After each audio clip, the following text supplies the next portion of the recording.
Welcome to the Father and Son Talk Show.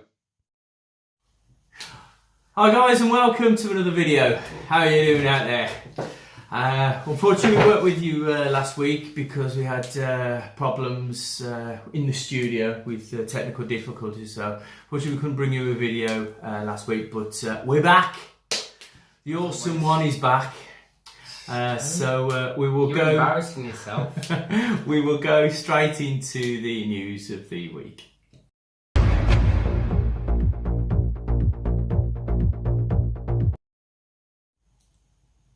Hi, welcome back.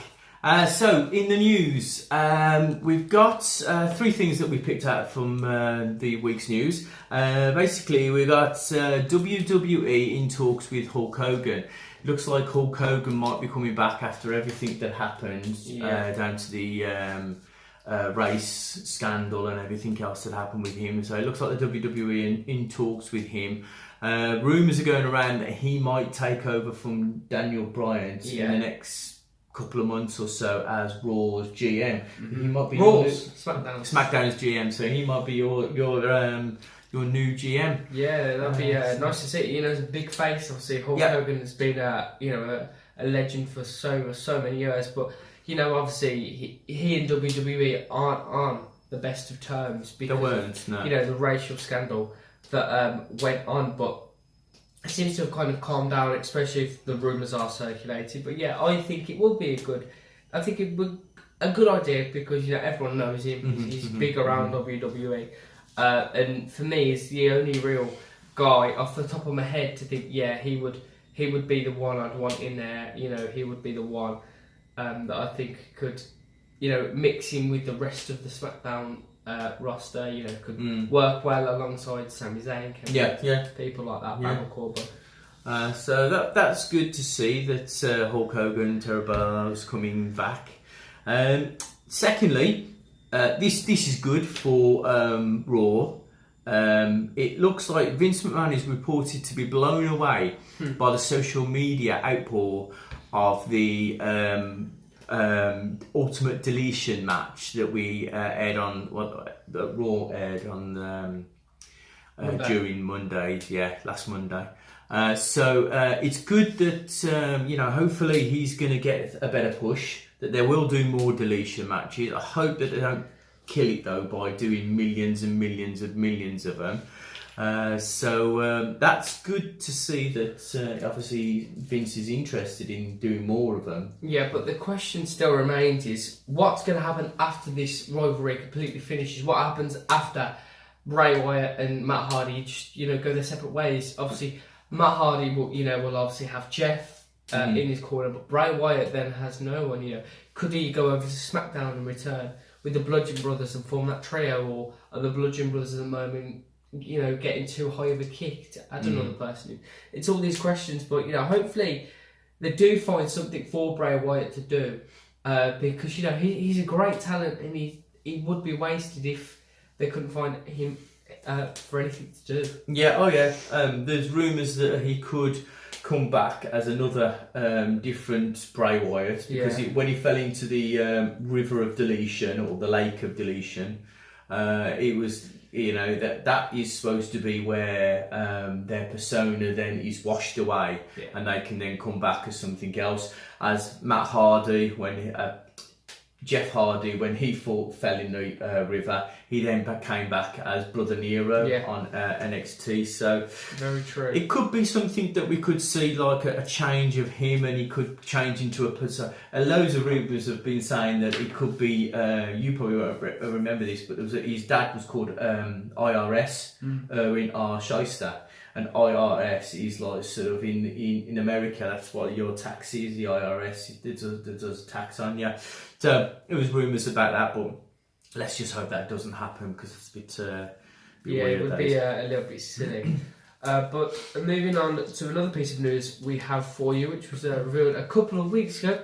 Paul Heyman, obviously the advocate to Brock Lesnar, will be inducting Goldberg into the Hall of Fame.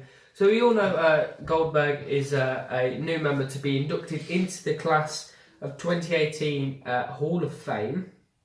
And who better to do it than Paul Heyman? So they've definitely picked someone good to to go alongside Goldberg and induct him into the Hall of Fame. And they always seem to do it quite well because, they always give pretty good speeches. And we all know how good Paul Heyman is. He's on got the a good, mic. yeah, he's good on the mic. So I think he would do really well. What do you think? I think it's good that I picked Paul Heyman because Paul Heyman, when he was in WCW, he was a big.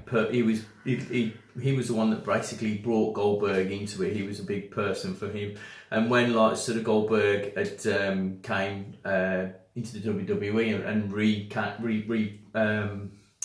rebranded himself last year, came back as Goldberg and took on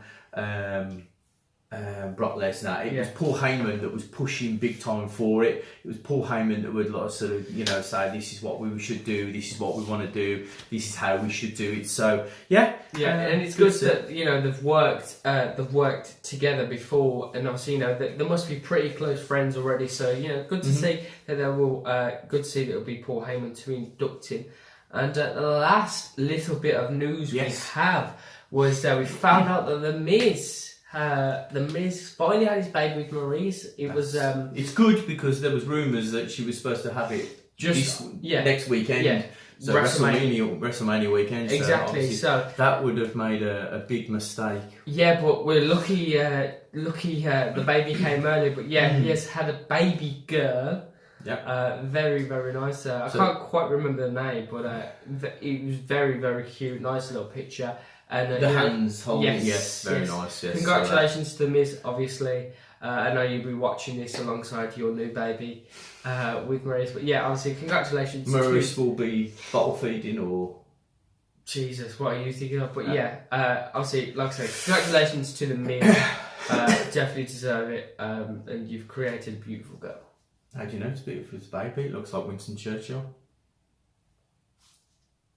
Anyway. They're so weird. Oh. Right, that was the news, and we will be back with the Raw review. See you after the break.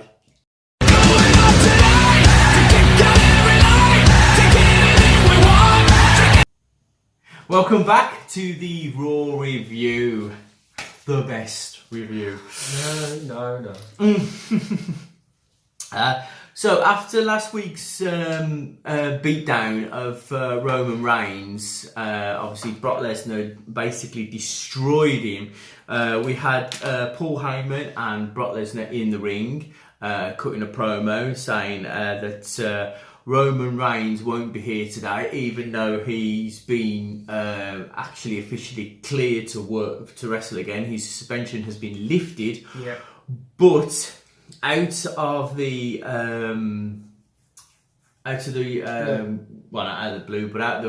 crowd, Roman Reigns comes walking out of the crowd into the ring, and obviously tries to lay the beat down on him. But unfortunately, it looks like Brock Lesnar got the better hand this week, because for the last 2 weeks, I think it seems that Heyman and Brock Lesnar's been getting the better hand of him. Yeah. So does this mean that you'll see this Monday either he'll go into it with another loss, obviously to WrestleMania, or he will finally get the upper hand? If that happens, it usually shows that if the person gets the upper hand on the last episode before a pay-per-view, usually it means he's going to lose on the pay-per-view.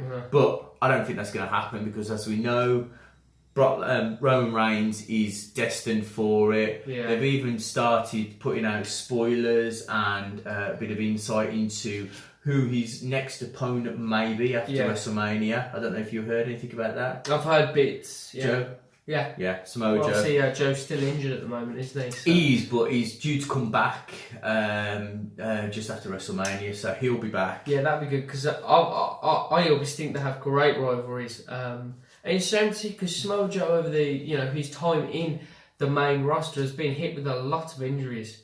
It's a shame to see, because he could be a great champion. I've said this before so many times.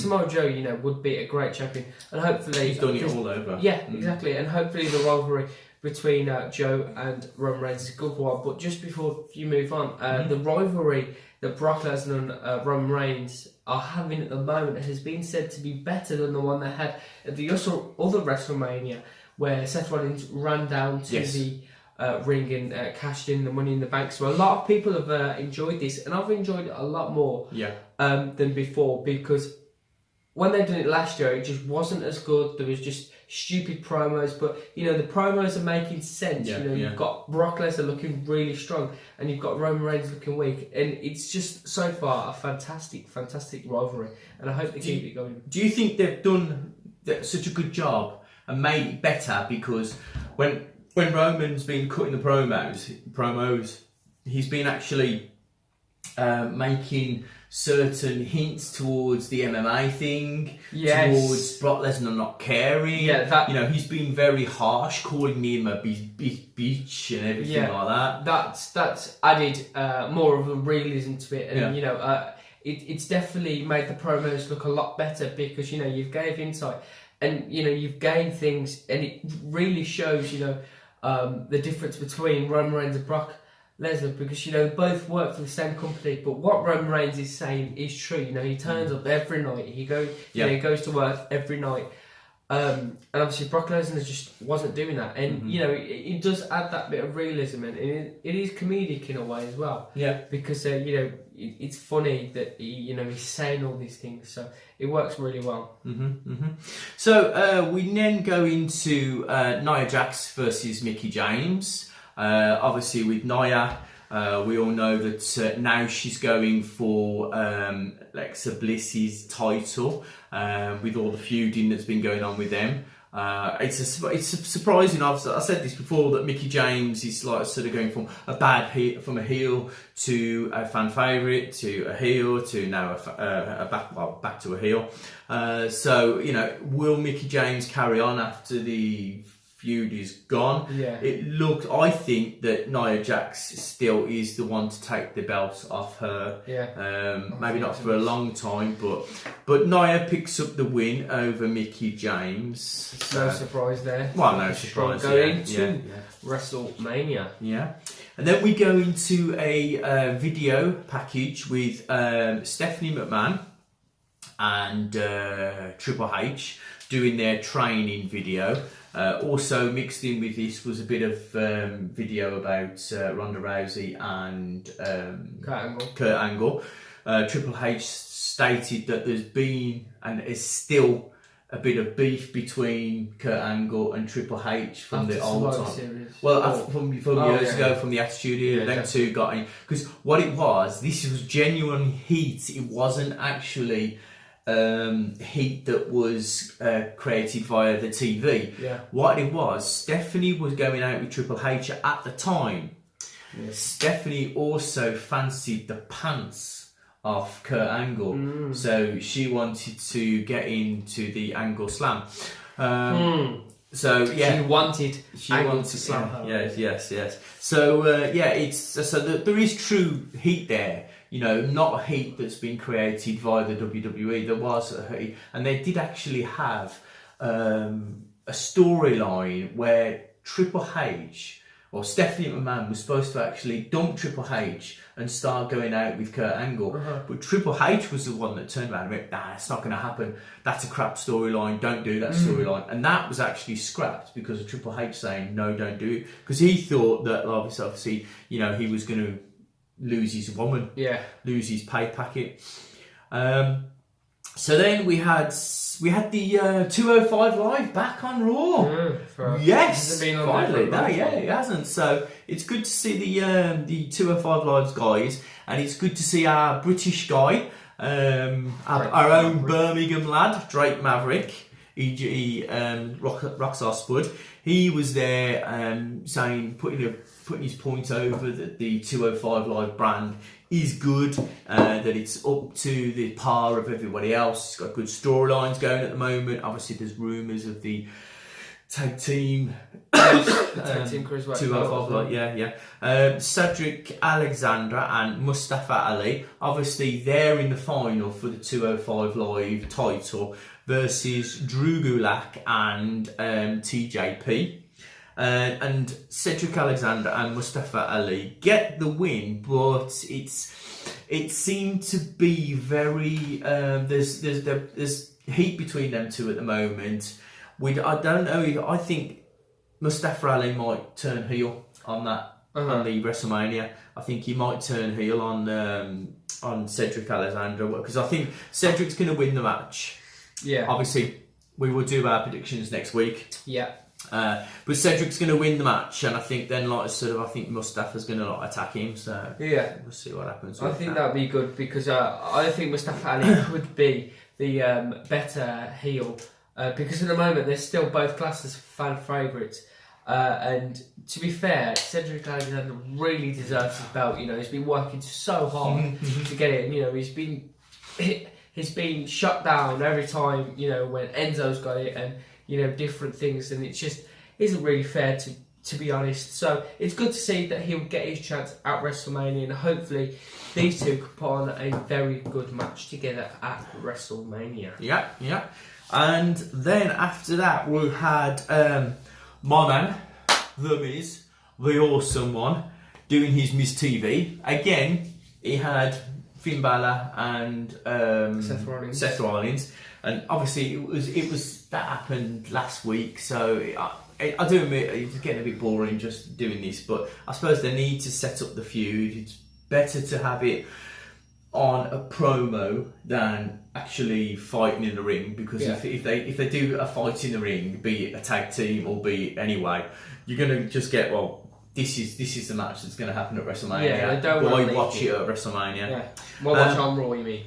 Yeah, no. Well, why go to WrestleMania, or why put, because you know that match is basically done on TV. I mean, what you could do though is just have them kind of battle other people and wrestle other people, and then have, so you can say have Seth Rollins fight someone else, and then you can have Finn Balor on the outside watching. You know, you could do something like that. On Smackdown. Yeah. So obviously it was all set up. This was for Seth and Finn Balor to lose their concentration, because the Miz and the Miztourage started to have this bitter argument, and he was going, guys, don't worry.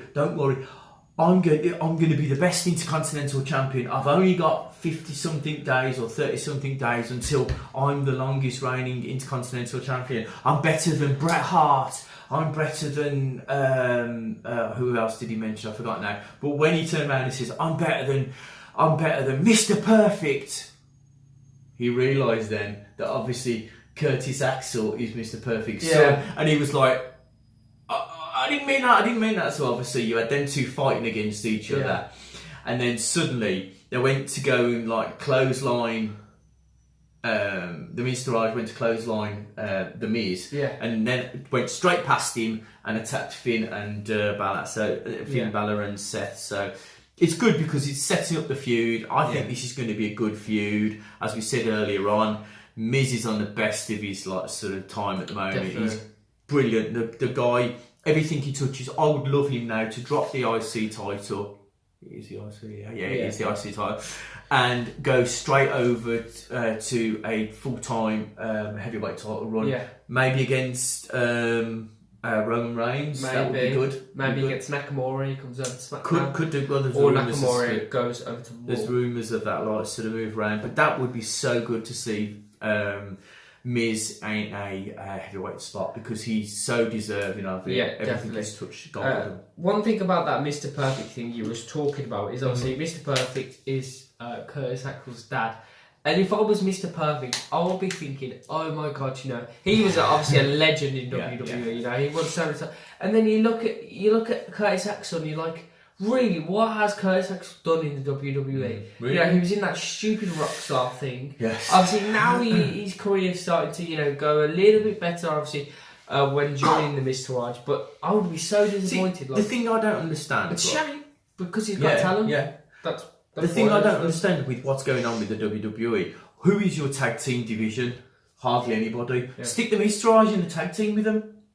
Let the Miz do his own thing. And let Miz can do it on his own. Wouldn't it be brilliant to see the Miz standing there, IC belt, the Miz Taraj standing there with the tag team belts. That would be brilliant. Yeah, that would be brilliant. And that kind of reminds me how Evolution was. The Legacy with Ted DiBiase and what's it as well? Legacy. Yes, yeah. But like, you know, Evolution.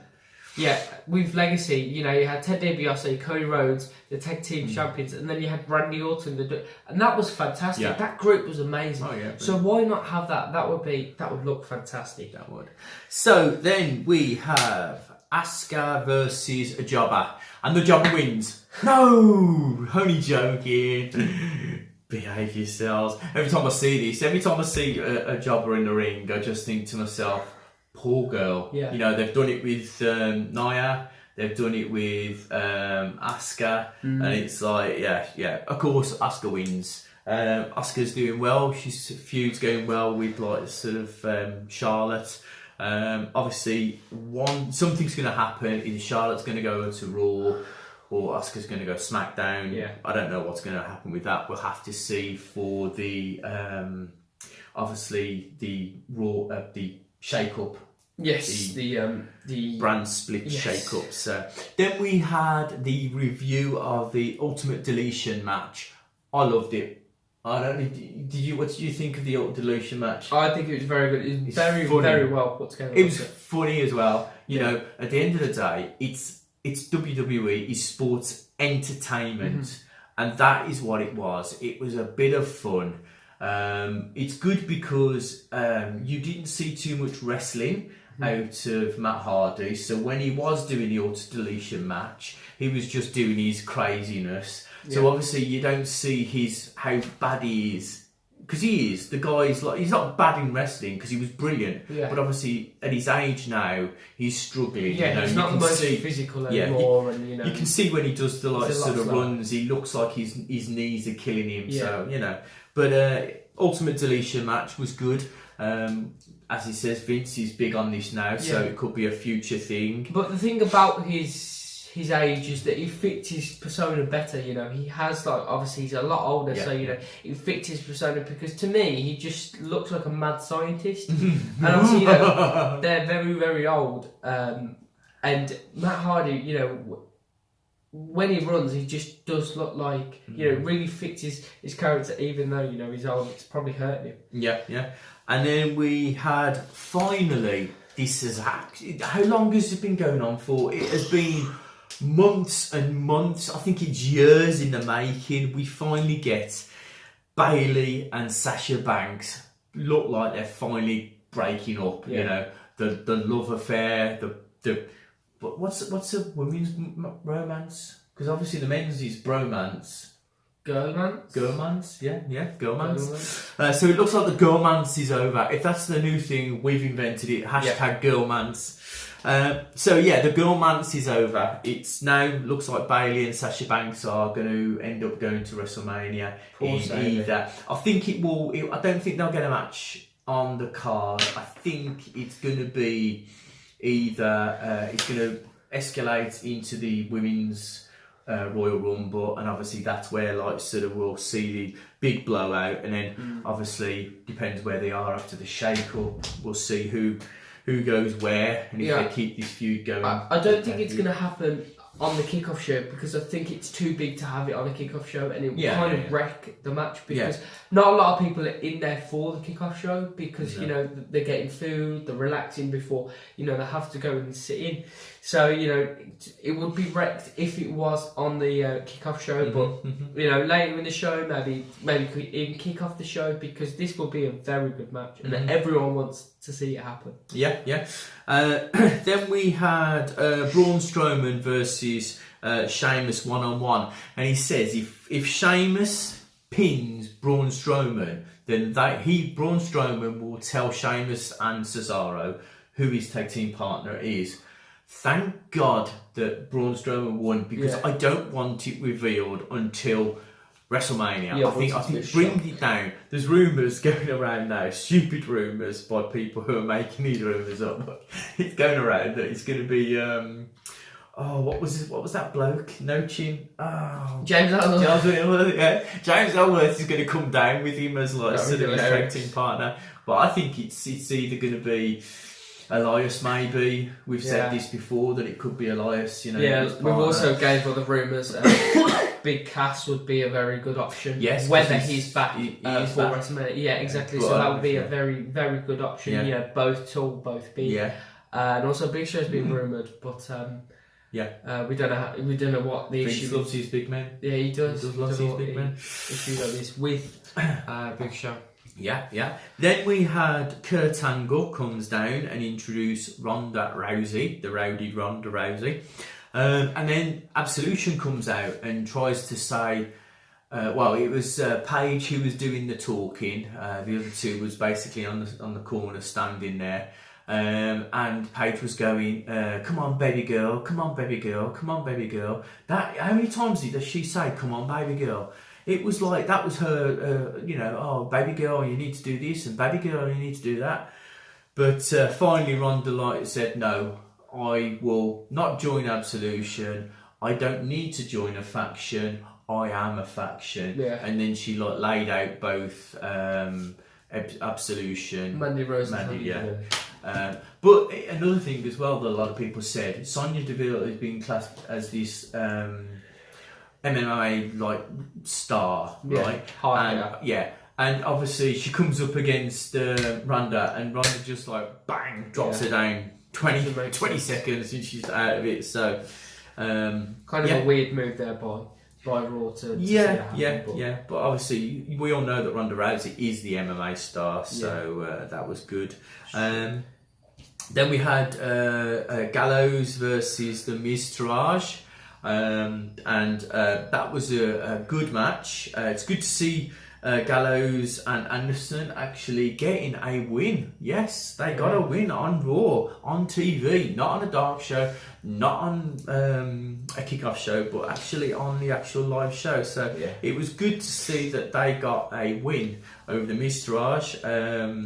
So that was good. It was good. And then we had Elias versus Rhino. What can I say about Rhino and Heath Slater? It's a shame because he's got kids, man. Yeah, it's hard when you got kids. Trust me. What are you trying to say? It's hard. It's hard when you've got a dad. You don't pay for me. Yeah, I do. I'll pay you in this. I'll pay you in this. It's like hanging out with the Miz. I'm an A-list celebrity. You should be lucky. Bobby Roode. No. So anyway, Elias gets a win. So it looks still looking strong for Elias. And then finally we get the anticipated match with John Cena versus Kane. Yeah, the brothers Undertaker. The Undertaker's brother, sorry. Yeah, the Undertaker's brother. I think everybody in TV land and live in the arena was actually waiting to see what was going on, and we thought, he's going to come through the ring. No, that didn't happen. Okay, he's just going to go suddenly dark, and then he's going to be standing in the ring, and Kane's going to be gone. He's going to be at the top of the arena. He's going to walk down slowly. No, that didn't happen. Oh, wait there. Could it be that when he's finished, you're going to hear dong, and John Cena's going to panic? No, nothing. It was just nothing. John Cena stood there. It was quite funny because John Cena was doing a lot of his moves, like he was lying down in the ring and then suddenly he did the boom, sit up straight, turned around, looked at Kane, and then at the very end he did that. He did Undertaker's throat slit. Yeah. The thing is though, John Cena can't do it. Yeah, and he can't roll his eyes back. It just looked like it probably looked like he was having an orgasm. To be fair, it looked like he was taking a dump. Yeah. Maybe he actually was taking a dump though. Honestly, it looked like he was taking a... He was walking back weirdly, more like he was walking back because he had a massive poo in his trousers. And obviously, John Cena gets the win over Kane, but as we says, still no Undertaker. I would love it. Same thing with this as well. Not to have the Undertaker do anything. John Cena comes down to the ring. He's been given the chance of doing the match. He walks into the ring. Undertaker, where are you, Undertaker? Then all of a sudden, bong! Yeah. The dongs music, the Undertaker, or if it's the American Badass, obviously his music. Yeah, it's more than likely to be, I think, because obviously the person that's been inducted into the Hall of Fame, the singer we talked about last episode, Yes. he's going to be there as well. So yeah, that's the one. And he did the American Badass kind of intro music, song, didn't it? yeah, So that'd be interesting. That's what to see. everybody's thinking, that it will be him. Yeah, just before we move on to the SmackDown review, do you think that, I know you've already hinted it, but do you think it'd be better if Undertaker makes an appearance on Raw, or do you think it'd be better if he doesn't and just turns up at WrestleMania? This close to WrestleMania, we're talking the go home show. Yeah. I think it'd be pointless him turning up because there's not a lot he can do. Yeah. He'll probably turn around and go, yes, okay, I'll take you on. Yeah, he'll have a promo and just walk out. And that will be, well, yeah, okay, what's going to happen now? You know, unless they do a promo at the beginning with John Cena coming out on Raw, calling out the Undertaker. John Cena's music hits. Undertaker's music hits. Then there's nothing. Nobody's nobody's around. Undertaker's not turned up. John Cena has a match later on in the night. Undertaker comes up and causes a problem. But if the Undertaker just comes out and goes, "I see you at WrestleMania," I'd be like, well, that's rubbish. That was pretty pointless. That was a waste of his time, to be fair. So that was the Raw review for this week. After the break, we will come back with the SmackDown review. See you after the break. And welcome to the SmackDown review, the better brand. So, let's get straight into the review. So we start this week's SmackDown with a video package of Daniel Bryan of being cleared to return to in-ring competition. He will be his first match will be at WrestleMania. Hopefully it's his tag team match we've all been talking about, him and Shane McMahon versus Kevin Owens and Sami Zayn. So yeah, that video package was nice. It was also very emotional to see, Daniel Bryan's struggle and, and how he's came from, having heartbreak to retire to now his heart kind of being mended and having him compete again, which was just even, it was very emotional. Very emotional. It was. When I was young, I always wanted to wrestle because it was something that I always enjoyed. I enjoyed watching it. We used to, when I was at school, we used to wrestle, even though you shouldn't do this when you're at school. But unfortunately, there was nowhere where you could train because, it wasn't looked upon as anything good. It was just a basic bit of fun for people to be doing. So for Daniel Bryan to be that emotional about it, and he's fought so hard to actually do this. He's spent hours going to different doctors, doing therapy. I think it was it was either hydrotherapy or something like that. It was really good to see him. And but it shows good. how committed he is. Yes, it just, it brings such a positive impact from wrestling, and it does show the struggle that some wrestlers go through. And it is a tough job. It really is. When you remember when I don't know if you remember this. Do you remember the famous scene where he's in the ring and he's telling everybody that he wants the Yes Movement and the whole ring filled up. I said that moment, Daniel Bryan is the next Hulk Hogan. Yeah. And I stand by what I say. That guy can get the crowd going. Yeah, they love really him. Does. Even I've heard it where you've been watching basketball, American basketball, and they've started the Yes chant in the crowd. Yeah. Crazy. He's brilliant. Moved over to different things. And he always affects the audience. He always does. But yeah, after we have that video package of Daniel Bryan, we then move on to the first match with Jinder Mahal, and he comes out with Sunil Singh by his side, and he seems to have a cast around his neck, doesn't he? Yes. Bit interesting because nothing really happened to him, which was quite interesting to see. But yeah. So Jinder then turns around and says he can't compete. So it was officially supposed to be a match between Bobby Roode and Randy Orton versus Jinder Mahal and Sunil Singh, but he was not cleared to compete. So Jinder Mahal says he's traded a tiger in Sunil Singh for a lion. And then this Rusev. brings out Rusev. So Rusev is the lion. Rusev Day. One thing about this Rusev Day chant thing is I think it's going to die down soon. And I think Rusev's just going to be like, Another guy. Yeah, and it's just going to go. It's good, but it's just going to go at one point. Yeah. I think it's good, but people are just going to get bored of chanting it, and it's not going to be as good as it was. But nice to see Rusev having the match, and these two actually worked well together, didn't they? Yeah. Well, they used to be in. Well, yeah, they used to be. The United Nations. Yes, they did. Like that.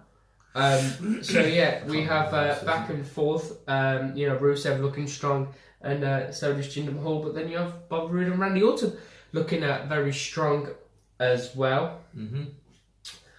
Obviously, because of this win, we then have a video package later on where we now get a three-way, and I knew this was going to happen. Yeah. I think I mentioned this on the video, or if not, we were talking about it.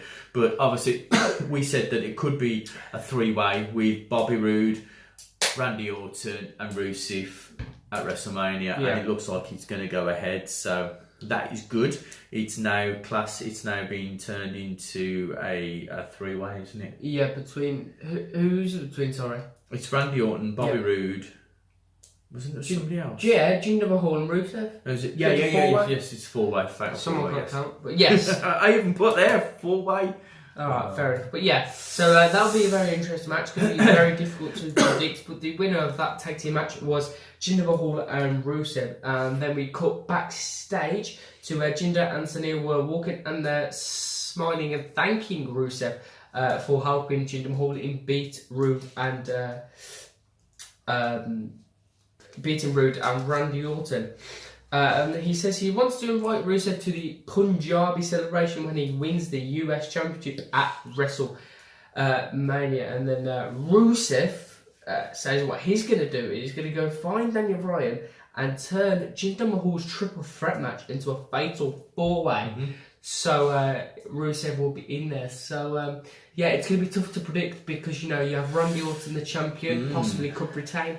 Bobby Roode, who's lost it, he's going to be a high person to get the chance. And then you also have Rusev, who's had a massive push over the last couple of months. And, he's definitely up for contention. I think the whole pay-per-view is going to be very difficult to actually predict.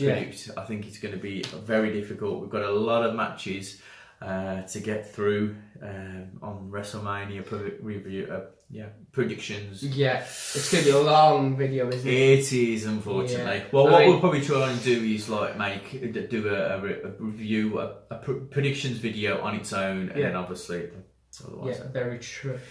So then we cut backstage, then we're backstage again, but we switch over to Nakamura, and as he walks into AJ Styles' locker room, and he says he's worried about AJ, and AJ's been acting up a little bit recently, hasn't he? So Nakamura's just been a caring friend for AJ Styles, and then Styles said he's never had the confidence issues, and then Shinsuke goes back at him and tells he wants him. He needs him in Shinsuke's corner tonight for his match against Shelton Benjamin, and Styles agrees. So they look to be buddy at the moment, don't they? Because you have Nakamura, you have AJ Styles being in the corner for Nakamura, and Nakamura helping him. So it's interesting to see because at the moment they're both fan favourites, so they're going to do something like this, but. AJ Styles will they stay fan favourites? Yeah, exactly. One of them could turn. Whoever it would be will be interesting because they're both so well off with the crowd. I think as well, talking about Nakamura, when Nakamura first came up, everybody was ripping into him so bad, saying that he can't cut a promo, he doesn't know what he's doing in the ring. But over I think they've realised now that these Asuka and Nakamura don't give them long-winded promos. Just give them Things like, when I face you in the ring, it will be knee to face. Yeah, exactly. That's it. You don't have to go with these 20-minute promos. We don't want to see that. Doesn't work in New Japan. Well, it doesn't work in New Japan because obviously they just do quick promos anyway. Yeah. But it just get the promo out of the way, get into the actual action. Exactly, because that's what we care about. You know, we only want Yeah. them to just put their message across as quickly as possible, and then we just want to get back into the action. Mm-hmm. So, moving on, we cut back to the ring where we have Becky Lynch versus Ruby Riott, and a pretty good match. You know, you had some back and forth action. Both Becky Lynch and Ruby Riott looking strong. It will be interesting where these ladies will be at WrestleMania. I think most of the women are, if they haven't got a match already, I think they're going to end up in the Women's Battle Royal. Royal. I agree. That will be a great match. That will be. Yeah. Becky looking strong nearer to the end of the match, and then she therefore picks up the win over Ruby Riott, which I was a bit shocked about because, you know, Ruby Riott was on quite a streak, wasn't she? Yes. Looking very, very strong, but it seems to have completely turned now, and it's interesting that Ruby Riott started to go on a little bit of a losing streak. Yeah, I think this match, a lot of people were saying that it was set up for one reason and one reason only, and that's to push the fact that it's the women's Royal Rumble, the women's not Royal Rumble. What is it? It's called Battle Royal. Battle Royal. I've got a blank then. So they were like sort of pushing to make that a big part of it. The commentators kept on talking about how they're going to, it's going to be the first ever Royal Battle Royal for the women, even though they have done one in past, but obviously WWE forget.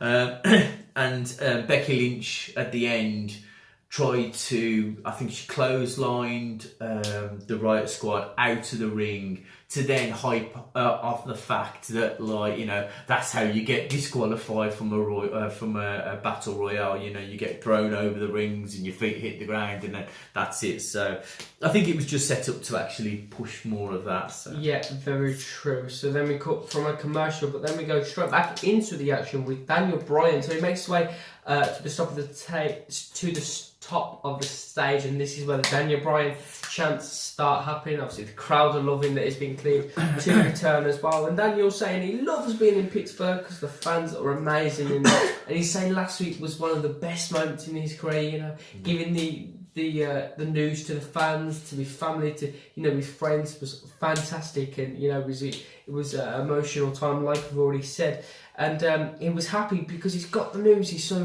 he's so longingly waited for after years and years and years, and now he can continue what he's passionate for, what he wants to do for over 16 years. Then he goes on to talk about the land of opportunity once again. Still having this idea. I think it really works for SmackDown. It really, you know, because SmackDown is seen as the lower brand to Raw, and the land of opportunity, you know, it's like a learning curve to Raw, and I think it works really well. So Daniel Bryan decides to give Kevin Owens and Sami Zayn one more opportunity. I can't speak, and proposes a tag team match, which we all knew was coming. It will be Sami Zayn, Kevin Owens versus Shane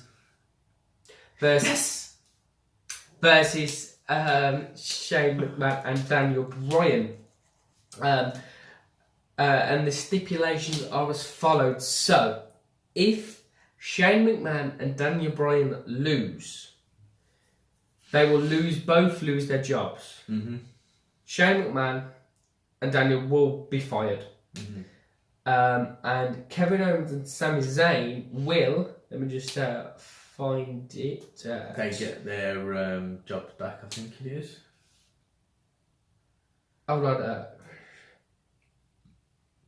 No, so, and then it says Bryan and Shane win. Kevin Owens and Sami Zayn will remain fired. Mm-hmm. So yeah, there'll be there'll be one person fired. And I think we all know what's going to happen. I think we all know Daniel Bryan's going to win. Mm-hmm. So what's going to happen coming down to saying that, I think they'll be fired, but they'll turn around and say, you're fired from Smackdown. Yeah. They won't say you're fired from WWE. They'll say you're fired from Smackdown. Yeah. And then you'll see them turn up on Raw. Yeah. Or they'll be in the Raw, the next swap over, the shake up. Yeah, very, very true. I think that. Yeah, they'll have a bit of time off for WrestleMania, after WrestleMania, because they work so hard, and then they will be back at it again on the Raw brand. So he also goes on to talk about, as GM, he's supposed to be sitting on meetings, filling out paperwork, doing all the boring stuff the bosses do, and he's sick of it because he's fought for 3 years for his dream, and to have that ripped from him, it's killed him, and he's sick of it.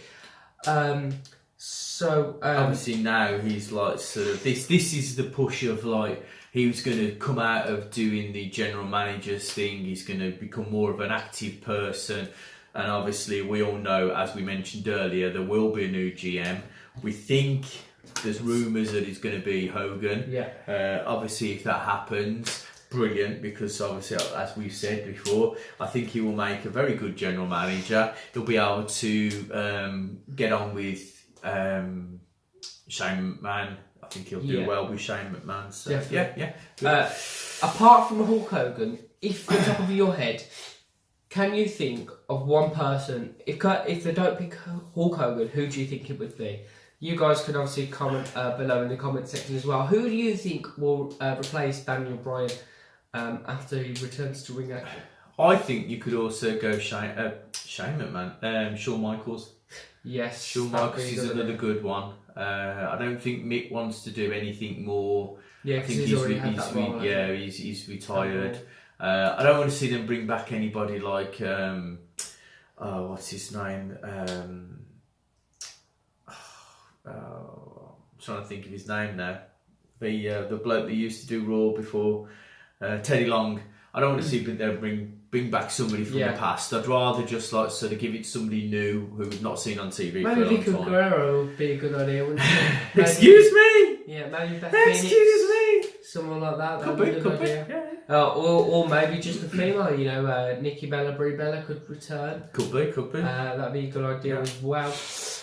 So then after that we have the New Day versus the Bludgeon Brothers, and wow, this was a nasty match, wasn't it? The Bludgeon Brothers just showing how strong they are, and showing how horny Vince gets over his big sweaty men. So yeah, the match in progress. God, I like those big sweaty men. Rowan delivers do you know? So Rowan delivers a backbreaker to Xavier Woods. Nice to see him back after having a little bit of a time off. Obviously, it was rumoured to say he was bad. He actually been really bad, but obviously not really. Yeah, they might have just done that to emphasise, his injury. So yeah, the Bludgeon Brothers looking strong throughout the whole match, and Rowan takes out Big E and Kofi. That's one man taking out two competitors at the same time. It is crazy. So yeah, again, they've got this idea of trying to involve the Maliks into the match, haven't they? As Rowan grabs them, but this is where the Usos come in at this point to try and get their revenge on the Bludgeon Brothers, but they run away and attack Rowan, running him into the ring post. So it seems like the numbers game are working against the Bludgeon Brothers, but then Harper goes to grab the Maliks. But then the New Day uses clear the ring of the Bludgeon Brothers. So it looks like finally the New Day and the Usos have the edge above the Bludgeon Brothers. So then the match obviously finished as none because the Usos caused a disqualification, but I don't think they really cared, to be fair. They just wanted to get their own on the Bludgeon Brothers. So moving on, we had Dolph Ziggler versus Tyler Breeze, and again just a very just a filler match, really, wasn't it? Yeah, it was good because you did actually. Oh, it was so funny. There was this scene where Fandango was in the ring, and I think it was Dolph Ziggler was running after. No. One of them was running after the other, and the other one was running. And sorry, Fandango, we just kept on running around and around and around and around and around the ring until like finally, I think he caused an actual mistake by Breezango, and of course that led to obviously the win by Dolph Ziggler. Yeah, so Dolph Ziggler did win that match. Interesting to see Tyler Breeze on his own. Obviously, Fandango was in his corner. Hopefully they'll get I don't know, a shout maybe on Raw if they go over, something like that. They could be thinking about breaking them up because there was rumours that they thought that they was didn't do very well together. But yeah, that is very true. So then we move on to the last match of the night, including Shinsuke Nakamura versus Shelton Benjamin. Again, another tag team that haven't been on the great of streaks lately, and Shelton Benjamin on his own this time, which was interesting. But we had AJ Styles in the corner of Nakamura. So lock up Benjamin taking a little advantage. And then throughout the match, pretty much Benjamin is in full control. But then we know Nakamura takes his revenge swiftly. Gable gets on the apron and Styles stops him. So again, this friendship between Nakamura and Styles is really blossoming at the moment. They're helping out each other so far. Styles is helping out Nakamura and vice versa. And then Benjamin tries for a Boston Crab, but Nakamura was able to reapply the triangle, and then Benjamin runs into boot from Nakamura with a knee off the turnbuckle. Nakamura sets full and hits the Kinshasa for a 3 count, and therefore Nakamura picking up the win, and Benjamin just left in the dust. So then, post-match, after the match, we have Nakamura inviting AJ into the ring, and he thanks AJ for being in his corner. Thank you. Yeah, exactly. But he never needed his help. Nakamura just wanted to watch. He just wanted Styles to watch him in the ring, and watch him beat AJ Styles at the ring, and he said that's what's going to happen to you at WrestleMania. So that then AJ hits him back with, Nakamura is playing mind games. He won't be playing any mind games at WrestleMania, though. That pay-per-view doesn't exist anymore, mind games. Shut up. And then we have some more facial expressions from Nakamura. He did some funny ones. Yeah, hopefully no one takes the piss out of him this time. But yeah, and then this is why he will win at WrestleMania, and he says AJ is too emotional. That was a big thing, wasn't it? And why he's saying he's emotional, I don't know, because it's a little bit weird, isn't it? Calling him emotional. But yeah, it's just how Nakamura rolls. And then at the end, we have Nakamura setting up for the Kinshasa after Gable and Benjamin try and attack the two in the ring, but he stops short and tells AJ, knee to face. And then he pats AJ under the head and then walks out the ring for the end of the show. Nakamura's a really comedic wrestler, isn't he? He's so good. Yeah, he's very funny. It's good that they gave him the opportunity to blossom as a wrestler. To be funny, to be comedic. He's very good because he does do a lot of mind games. He's good. Yeah. So that was the end. Smackdown review. Yeah, and now we will be back with NXT review with our good friend Dale after the break. See you later. Welcome back. We have got Dale on the line, who's going to run through this week's NXT review. So take it away, Dale. Hello guys, how you doing? Fine, thank you. Fine. Good, thanks. Yeah, so we had another great week of NXT weekly episodic review coming up. Coming from you from Full Sail once again. I'm hoping you guys are looking for maybe the highlight of the weekend. I mean, are you feeling the same way about it? You broke up a little bit then, Dale. Can you carry on? You can say it again, sorry. Yeah, it might be. This just might be the takeover coming up, the highlight of my WrestleMania weekend. Is anyone else feeling so? Oh, definitely. You know, it looks like NXT is going to steal the show yet again. We've said this over and over again. Every time we've watched an NXT takeover, when there's been the main event, more than likely it's been knocked out of the park with the talent they've got there, past, present, and the future. Yeah, 100%. I mean, if you look at the previous, say 3 or 4 weeks of what they've been setting up, everything seems to be consistent. Everything seems to be falling in the right timeline. It's well weighted as well. I mean, if you compare it to, for example, Raw and Smackdown, I don't know if you guys talked about this before, but sometimes it feels like the storylines are kind of faltering or stuttering, not quite flowing as well as it should. And there's a lot of filler weeks. Whereas NXT, once again, bang, bang, bang, it's just like constant setting it up, setting the stage, isn't it? It just seems that with Raw and Smackdown, it just seems to wrap around the same story of either Brock Lesnar and Roman Reigns, or the Authority and someone versus the Authority. Yeah. And it all, SmackDown, it's just the same thing. It's Daniel Bryan and Shane McMahon versus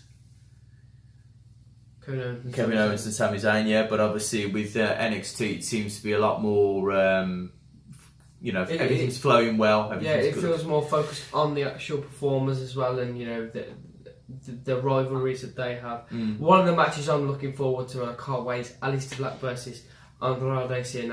That is going to be a fantastic match. Definitely. In my opinion, if I have to say it now, that match is going to steal the show. I think it'll be such a good match, because think how good the match with Johnny Gargano was with Andrade Cien. That was fantastic, but add Aleister Black in there, it's just going to be even better. Yeah, definitely. Agree 100%. It's hard going to be that way, AJ Nakamura, but I think they're probably all eyes on AJ Nakamura more than, I'd say, Aleister Black and Elvis. So they've got all the potential to steal the show, and I think you're right, Jack, they probably will do it. And I hope they will do it too. So, yeah, it's all set up. I mean, SmackDown for me is doing well. Previous few weeks, it seems to be improving. I find it easier to watch than Raw. Raw seems to be struggling quite a lot. I'm not interested in Roman Reigns whatsoever, even Brock Lesnar. And I mean, even if I critique NXT to a certain extent, I kind of find the storylines same week in, week out, but they've found a way of progressing the storylines every week that keeps me captivated, so I think they're doing that well in that sense. Whereas in Raw, it's a complete opposite. Everything just feels a bit stale. I'm sure a lot of people will agree, but NXT is doing well, and let's just go into the show then. So NXT itself, the thing I love about this is the action isn't all orientated, all centred around the ring or just even the backstage locker area. We open the shot with Tommaso Ciampa coming down, arriving in the car park. He parks his car up. He's greeted by boos from all the audience. Well, not the audience, there's a crowd waiting outside near the barricades waiting for autographs. He's walking through the car park area. They're booing him, as you are to expect. He bumps into William Regal, and then he talks.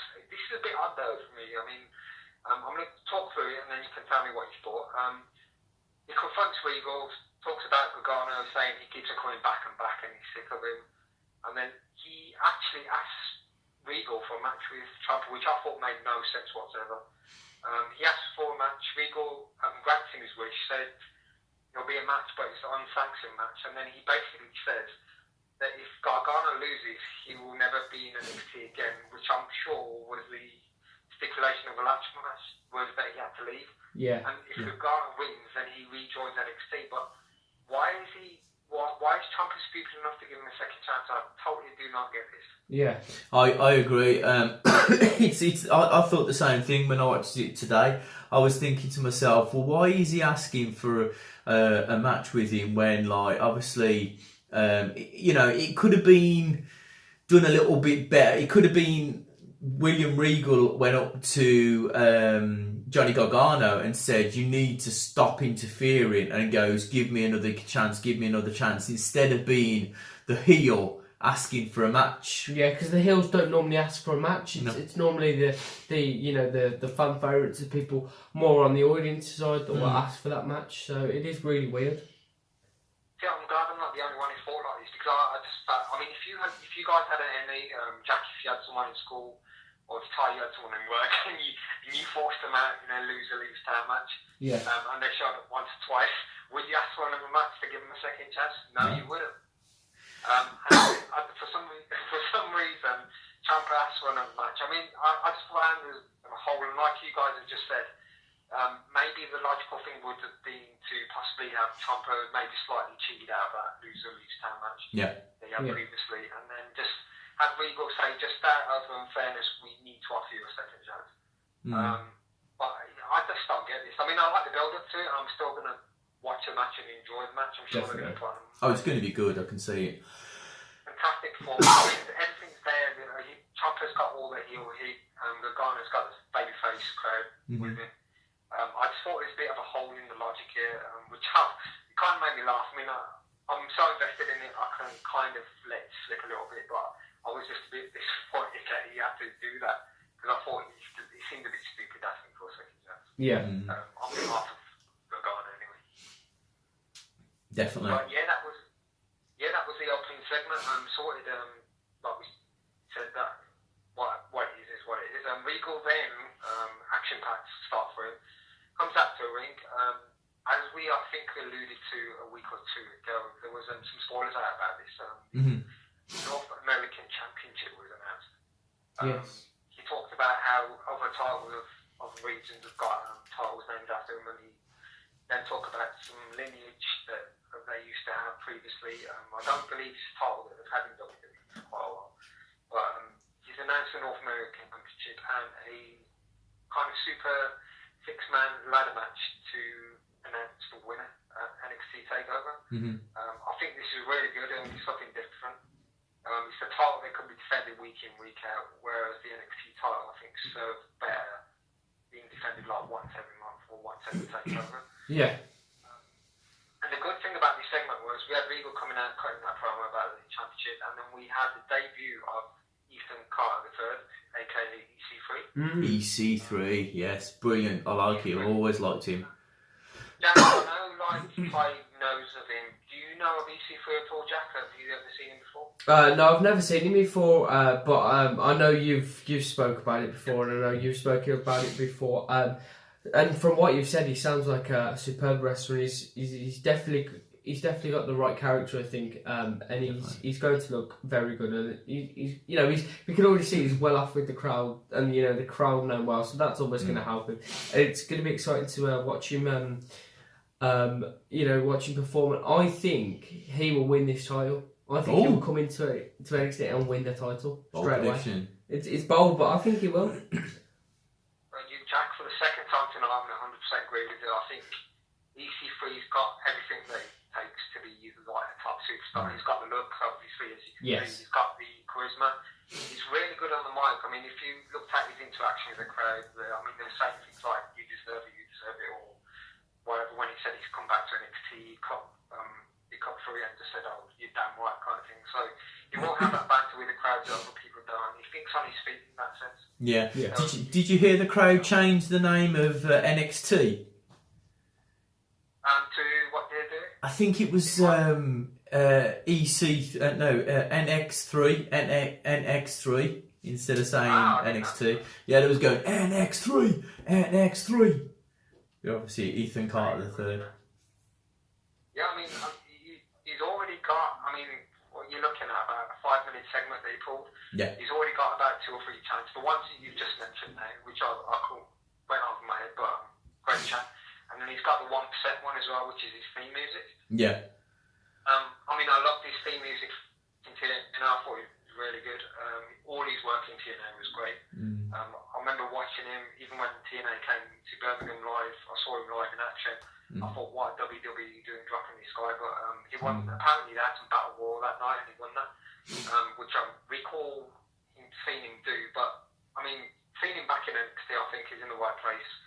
He definitely looks sounds the part, and he's announced he's going to be part of that match, the six-man ladder match, which we had other announcements for during the night. But yeah, I think it was a good setup for it, and like you said, Jack, a worth winner. Yeah, Hopefully coming up. definitely. Yeah, so that moved on. We've got the Dusty Rhodes Classic coming up, semi-final match. First of two tonight, and we had ALP versus the Street Profits, which I don't know how you guys felt, but I thought these were two favourite teams, probably for the whole tournament, going together in the semi-finals. It'll be the equivalent of maybe Brazil and Germany facing each other in the World Cup semi-final. Yeah. Where this was going to go, because obviously ALP went over with a victory. I thought maybe they might give it to Street Profits, seeing as they knew it, but the fact that they've gone with ALP indicates they've got a lot of confidence in them, and rightly so, because these guys are monsters. The match itself, matter of minutes, I'd say. Ford messes around outside with a what would you say that is? Is it juice in his cup? I think it's supposed to be. I don't know if it's juice or coffee, but it's supposed to be like a sip of soul, isn't it? Didn't they say that, a sip of soul? I'm just wondering if Paul Ellering took a sip of it. Would he have been dancing around like these? That's what I was actually thinking was going to happen. Paul Ellery was going to drink a sip of the juice and then, or coffee or whatever it is, and then start boogieing on down. But I thought, no, if that happens, it'd be a bit of a joke. But yeah, I agree. I mean, these guys, you can clearly see they've got massive plans for them. Ellery just takes a cup, he just throws it on one side. That guy, I think his name was Ford, he was just messing around outside. He's come round inside the ring. Gets taken out with the ALP finisher, the double teaming within a matter of 10 seconds. And the Street Profits go, and 1, 2, 3. I mean, the match lasted about 2 minutes overall. In a way, it kind of keeps the Streets, the safe face, because they weren't in the game, the mind wasn't in it, they got caught off guard. But yeah, again, Street Profits get into the final, and surely it's got to be the favourites now. yeah, definitely. It was a good match. Authors of Pain, they're a good team, and you can see hopefully that Authors of Pain hopefully will be moving up into the other division, because they do need some good tag teams up there at the moment, because at the moment it just seems to be flandering. I'm going to make another bold statement, but I'm going off what I believe.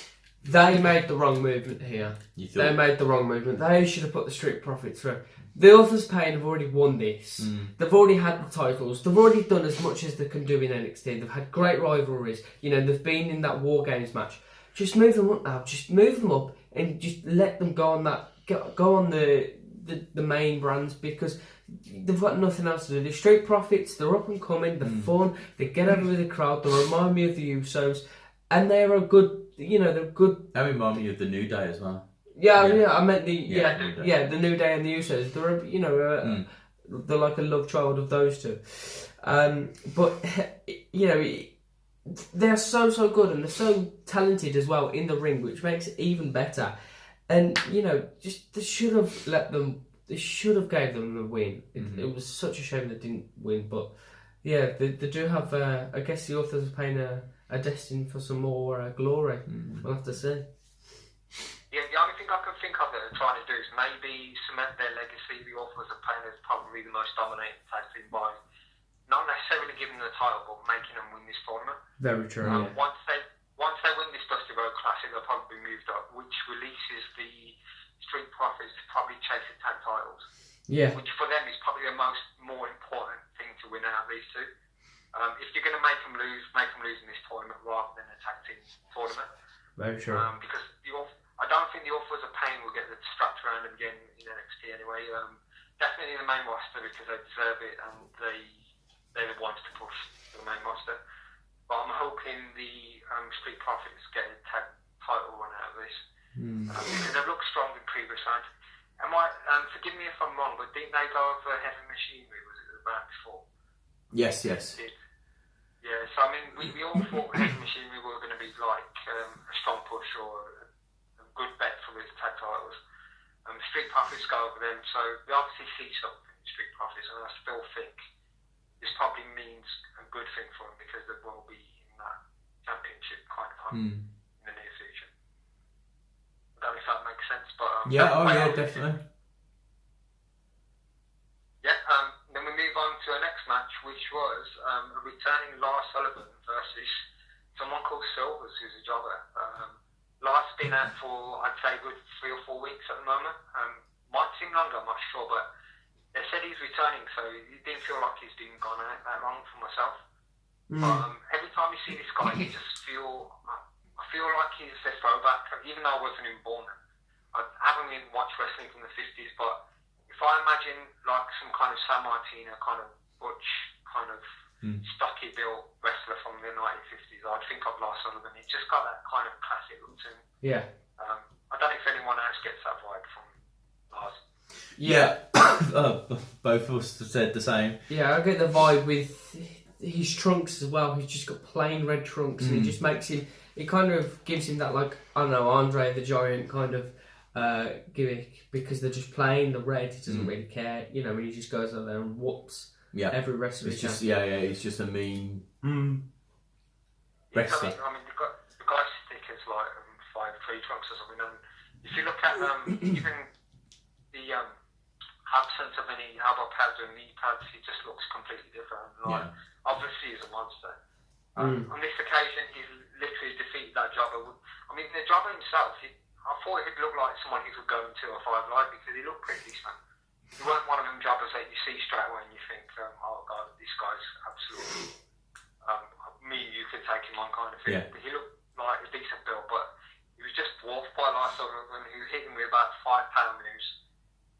Lars even managed a top rope sliding headbutt, which I thought was kind of cool for a guy his size. Getting up there, hitting that, and then he hits him with a finisher, which is free kicks, and then he was a 1-2-3. So he sadly well with Lars Sullivan, destroying people week in, week out. And they've also announced him for that 6-man ladder match for the North American Championship. He comes in, Regal says he wants to reward him for his recent hard work and the destruction he's caused. And Lars seemed kind of happy with it. I think that's a good addition, and he adds another dimension to that ladder match. Definitely. He's with all that carnage, can you imagine the carnage side that he's going to cause with that ladder? Yeah, well, he said, like, sort of the carnage that I can cause with these hands, and then, like, sort of, he also mentioned the carnage that he's going to cause with the ladder. So, obviously, you can see it's going to be, he's going to be threatening everybody and knocking everybody out. It should be a good one. I mean, he went as far as to ask for a match with Killian Dane as well, which he had some unfinished business with.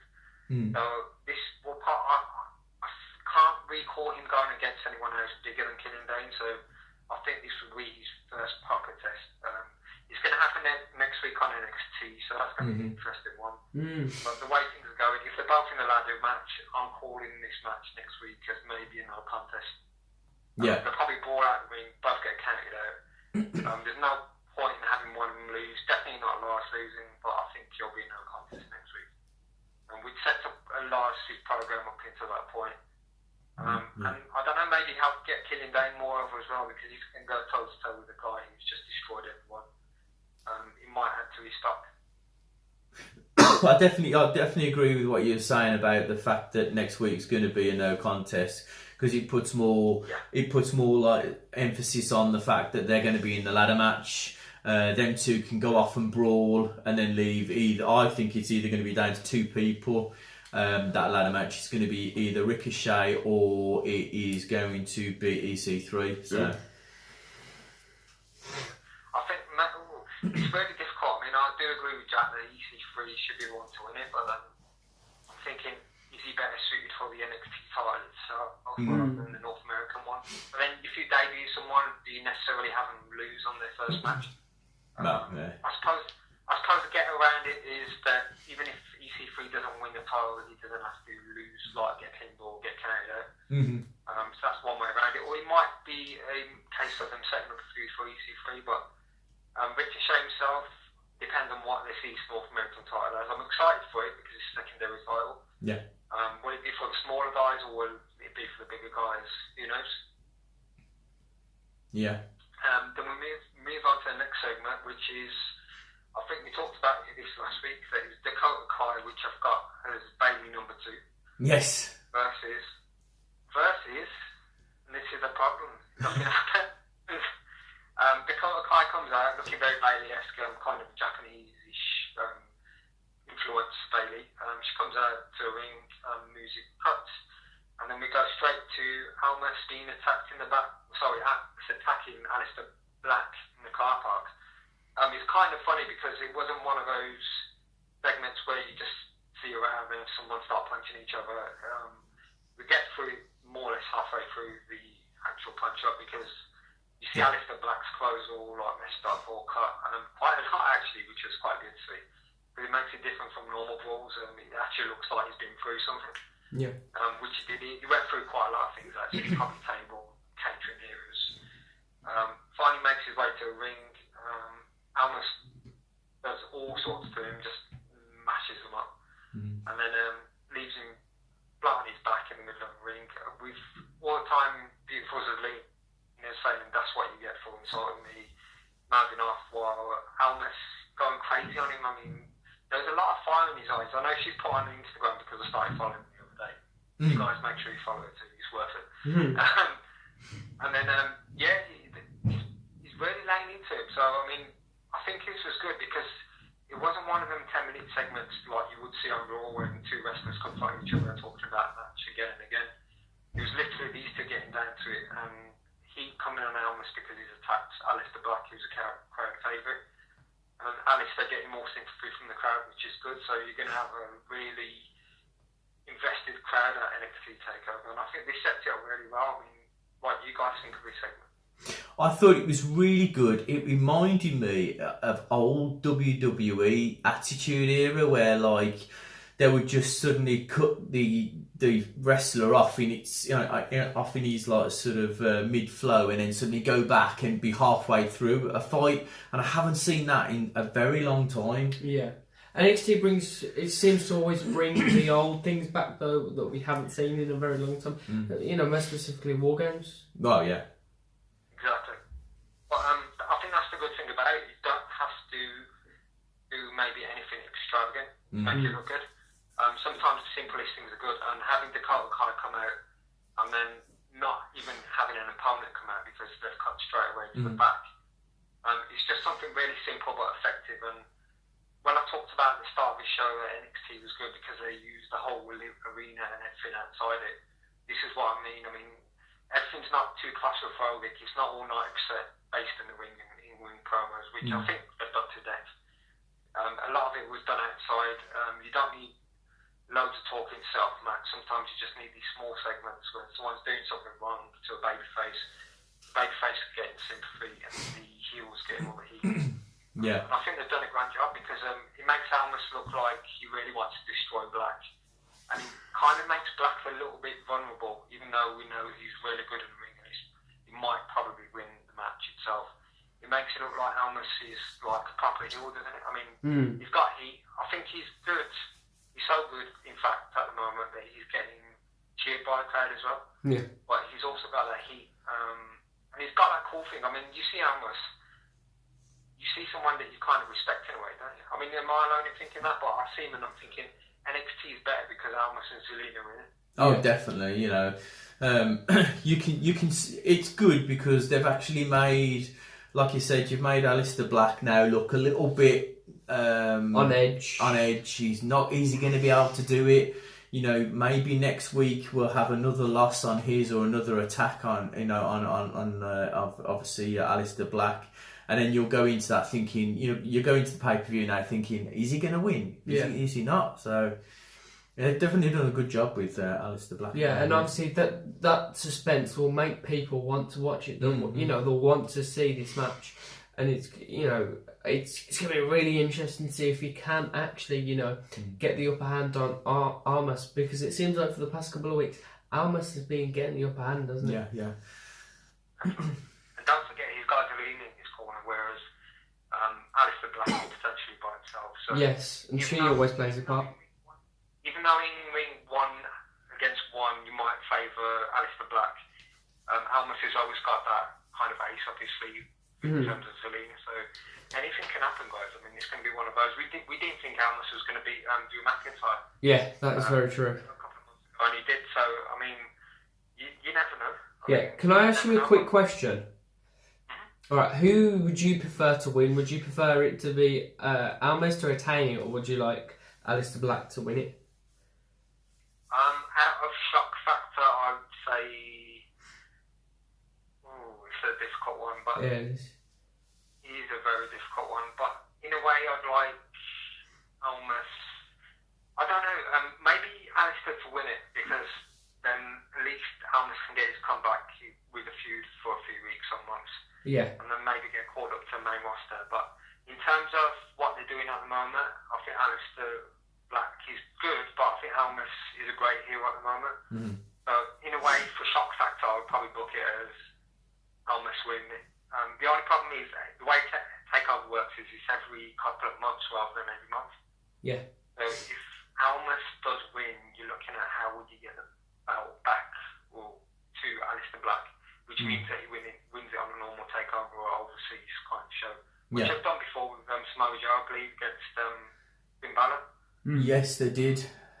They did. It was a shock one too, because it was like a normal house show and Samoa Joe beat Finn Balor, which no one saw coming. But I think if Aleister Black's going to lose, it needs to be a big event like this. So in a way, I think I want to go for Almas, because I think from the struggle he went through when he was only about 6 months ago when people were writing this guy off. Yeah. Definitely. He's had a tough time, but he's it's proved. He's going to go back to Mexico, and then when Zelina got with him as a manager, completely changed. So I think for him, I'd like to see him win this. Definitely.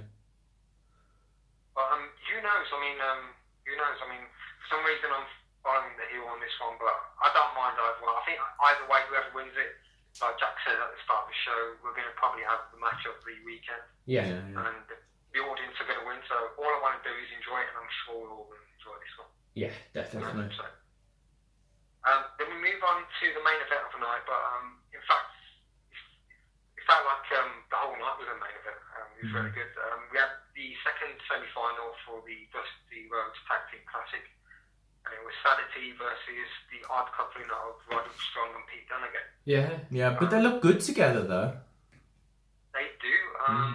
It's really weird, because you got Strong as a face and then Dunne as a kind of heel, but because they're together, they're kind of both faces, even though one is still a heel.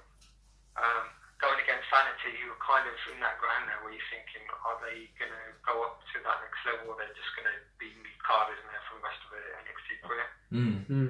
Obviously, Strong and Dunne went over, but I don't know. I'm finding it really difficult to judge this, because now that Strong and Pete have gone through to the final, they're going against ALP. So do you have a bona fide kind of legendary NXT tag team in the form of ALP win, or do you have this kind of odd couple of Strong and Pete Dunne going over, which I don't think their futures belong as a tag team? So, I mean, what would you guys do? Because I'm thinking ALP all the way here, even though they might have the crowd following. I think ALP should really be the ones to win.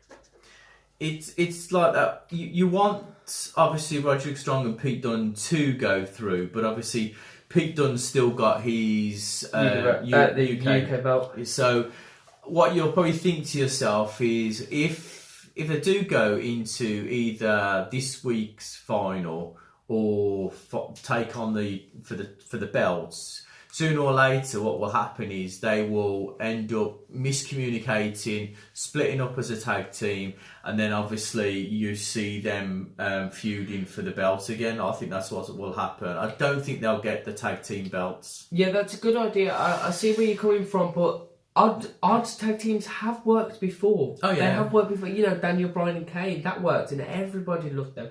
Obviously, you've got at the moment Rusev and Aiden English, bit of an odd team. They're working well together. So yeah, you know, you have these odd tag teams, and they do actually work, and the audience actually loves it at some points. It's good to see. So maybe this tag team would work, and the audience is seeming to like it. And it's funny because they contrast in so many ways. Like Dale was saying, you know, you've got Roderick Strong, more of a of a favourite to the audience. You've got Pete Dunne. The audience like him, but he's crafty in the way he wrestles, and it shows a big contrast. And half of these work. Mm-hmm. Oh yeah, so it would be definitely. good to see.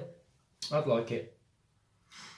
Yeah, I still think that, like I think Ty just said, that Dunne will potentially go against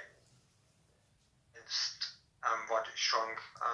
I still think he's a natural heel. Maybe there's too many tag teams that are in NXT that have too much talent and are worth a shot in terms of getting them a run with the belt. There's probably too many that haven't had that chance yet that need to have that chance. So Yeah. why put a band of two odd people together when you've got 3 or 4 potentially great tag teams? So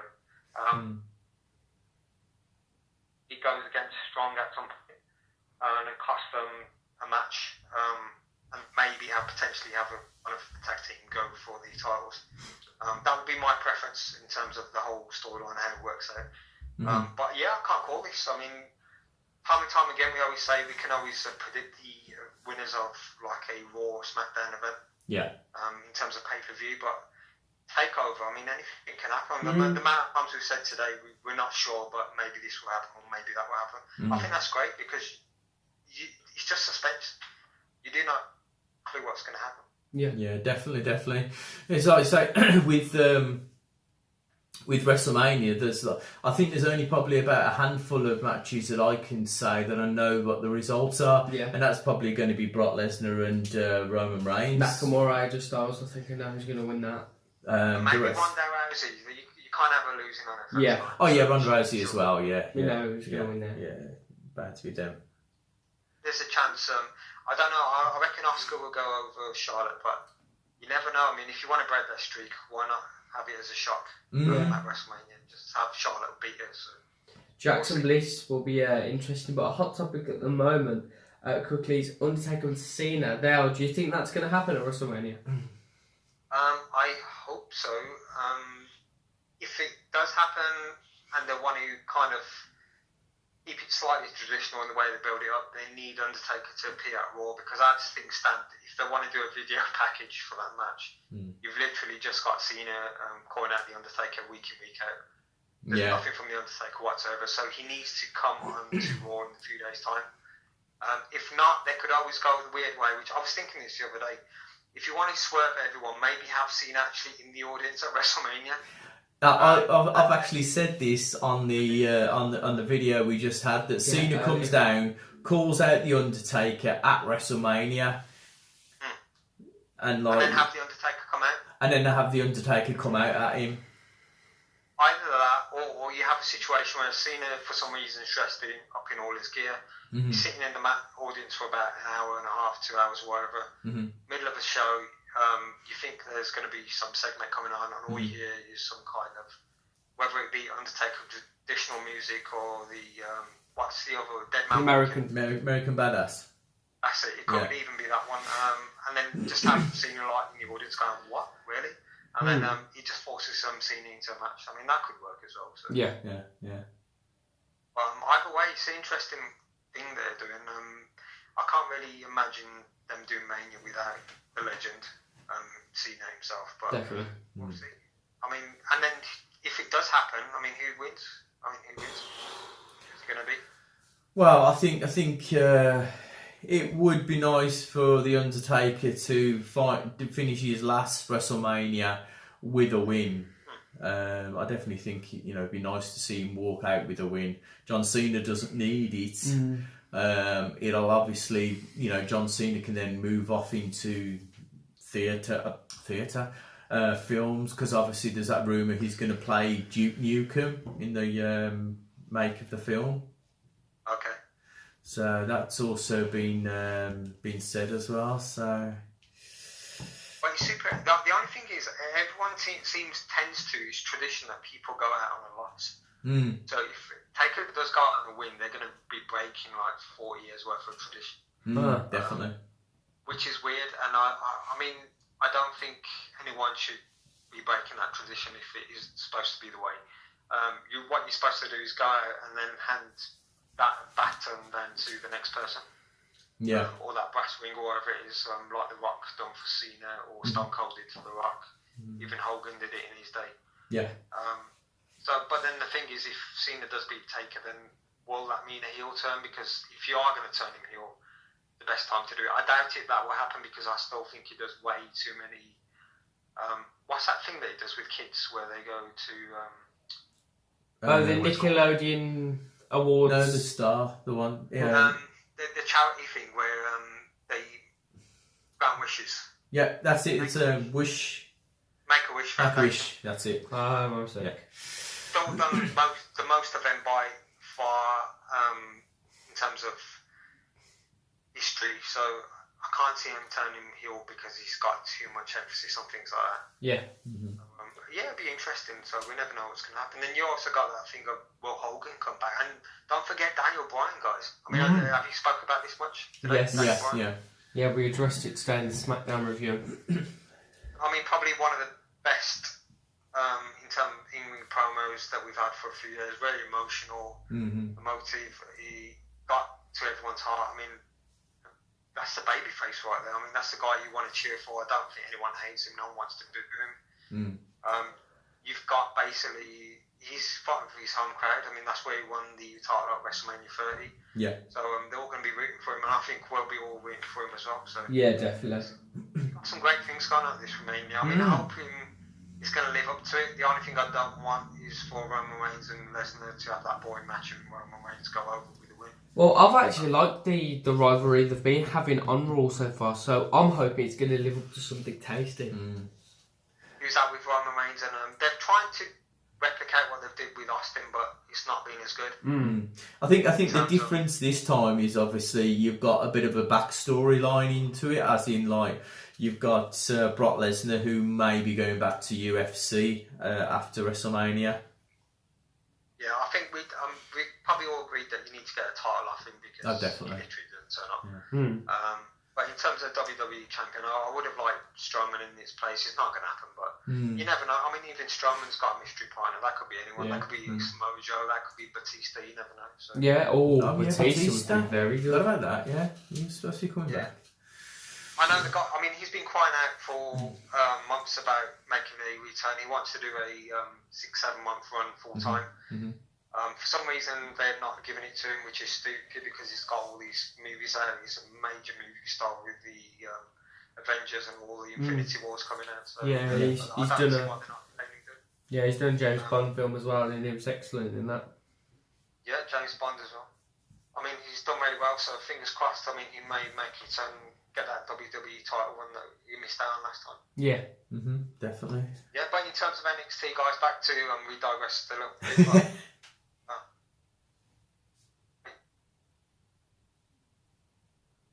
Hello? Technical issues.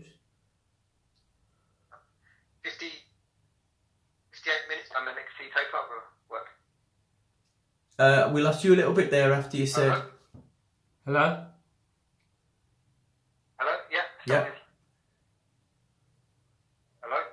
Hello, we there? Yeah, can you hear me? Yeah, I can hear you. Yeah.